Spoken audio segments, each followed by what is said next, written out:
Nigeria's monetary policy has now been reduced from 14% to 13.5%. The Central Bank of Nigeria's Governor, Godwin Emefiele, announced this decision at the end of a two-day meeting held at the Apex Bank headquarters in Abuja. Lara Afolayan reports. The Monetary Policy Committee was faced with the option of retaining the key interest rate or loosening it slightly due to substantial stability in macroeconomic indicators. It chose the latter, which means pushing down key lending rates by 50 basis points while leaving other parameters unchanged. In summary, the MPC voted to 1. Adjust the MPR by 50 basis points from 14 to 13.5%. 2. Retain the asymmetric corridor of plus 200 and minus 500 basis points around the MPR. 3. Retain the CRR at 22.5%. And 4. Retain the liquidity ratio at 30%. The committee is hopeful this will allow for improved credit flow to the country's productive sector. It also expects this to create jobs and diversify the economy. The committee was convinced that doing this would further uphold the bank's commitment to promoting strong growth by way of encouraging credit flow to the productive sectors of the economy. The MPC also felt that signaling through loosening by a marginal rate would serve to manage the sentiments in the capital flow market owing to the wider spread in yields in the emerging market and developing economies relative to the advanced economies. Moreover, the real interest rates will still remain positive. The monetary policy wants urgent passage of the minimum wage bill. It sympathizes with the fiscal authorities on growing fiscal deficit, external debts and debt servicing, and wants it to improve efficiencies in public resource management. The committee commends payment of monies owed oil marketers by government as it has helped reduce non-performing loans. It as well advises the authorities to find additional revenue sources, sustain the economic recovery and growth plan while addressing infrastructure. The monetary policy rate is the rate at which the Central Bank of Nigeria lends to commercial banks. It has been left steady at 14% since July 2016. Players in the country's real sector had criticized this move, saying it was impacting negatively on lending rates. Lara Afolayan, TVC News, Abuja. I have the head research AfriInvest West Africa, Robert Omotunde, in the studio to discuss more and to actually make more sense of what these figures mean. Thank you very much for joining us. Thank you, Tolu, for having me. First, in more than 4 years, since 2015, we had a little bit of, what do you make of that? Well, the last time the MPR was tweaked was in July of 2016. Wow. Yeah, I mean, again, we're seeing this coming after about 2 to 3 years. 3 years. You know, that we've last seen this. Market largely did not expect this move, so it was a surprise. And coincidentally, it's coming perhaps when you're having the last MPC meeting of the current CBN governor. You know, it's due for either a renewal or he might just rotate out and another person is coming in. So if he rotates out, this will be his parting gift to the market. You know, but back to the substance. So we are seeing a 50 basis point reduction in the MPR. This, in our view, would not have as much impact, you know, on macroeconomic indicators and even the markets. And this is the way to contextualize it. Theoretically, when you reduce the interest rate, what you're trying to do is to stimulate growth. Growth. And how you're doing that is by, by more or less loosening, monetary policy so that there's more money in the system, right? Corporates can borrow at a lower interest rate. When they borrow at a lower interest rate, they can improve their productivity.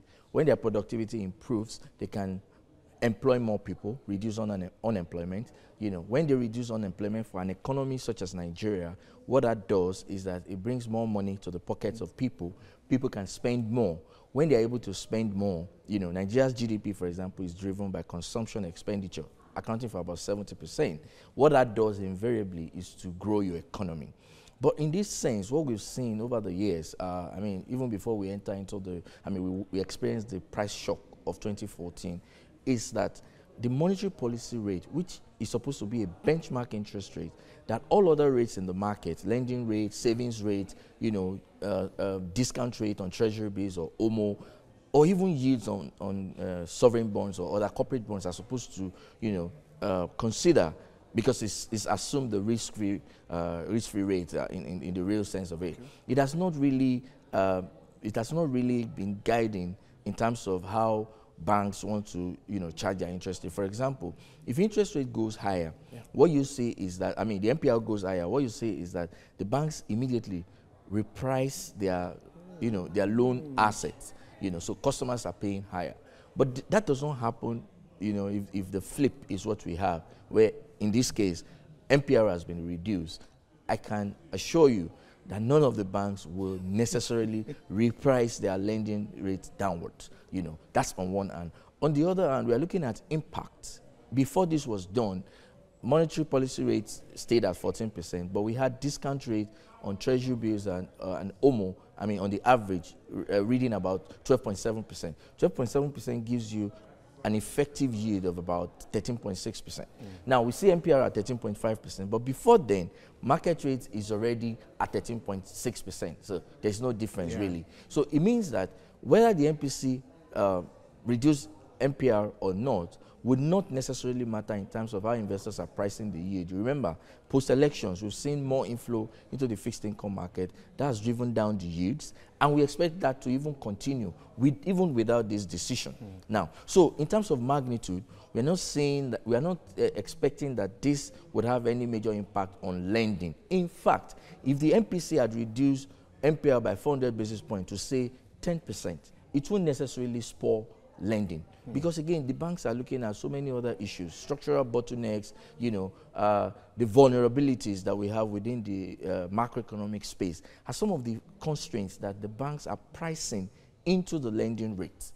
And that is why for corporates that have been able to distinguish themselves, they tend to be able to borrow at a much more lower interest rate, which is why we have prime lending. So a corporate like such as Nestle or Nigerian breweries or Guinness may be able to approach the market and still be able to enjoy an interest rate, lending. From some of the banks, they may still be able to enjoy an interest rate that is not significantly higher than 17–18%. But that is not what you have in terms of individual. You have rates even hitting up to 30%. And that won't necessarily change because MPR is now down to 13.5%. Another worry, some are saying that this might even reinforce pressure on the Naira. You don't see that happening? Absolutely. But, this is the context. So when this news broke, we sent out a note, to those who are on our mailing platform. And what we said is that we think what the MPC is trying to do is to go back to convention. In the real sense, nothing has really changed.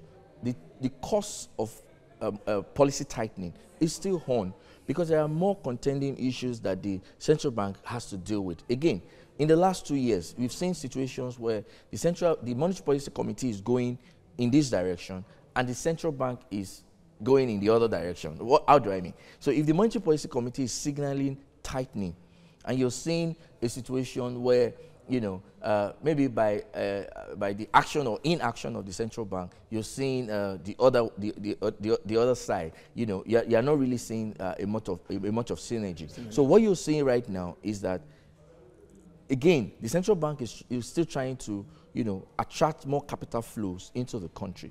And to that extent, even though we have seen a slowdown in policy normalization in systemic central banks, we still have our own peculiar risk that most investors want to consider when they're coming into Nigeria.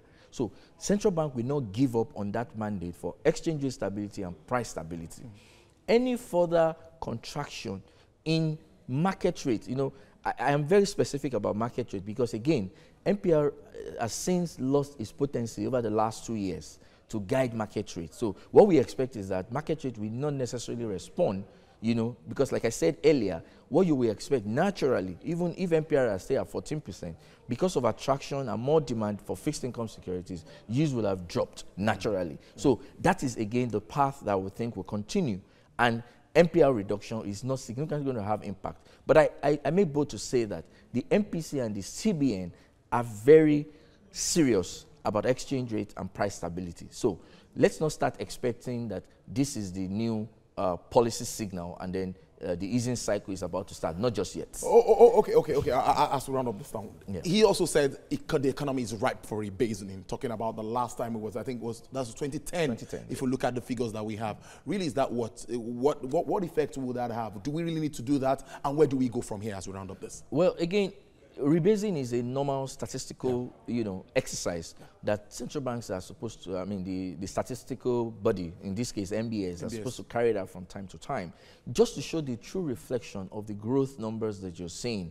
Because again, you hear analysts talk about base effect when maybe inflation price is out or, GDP is out, because again, the base determines how much you can grow. If I grew my economy by 10% the last fiscal year, again, there's a limit to how much I can grow.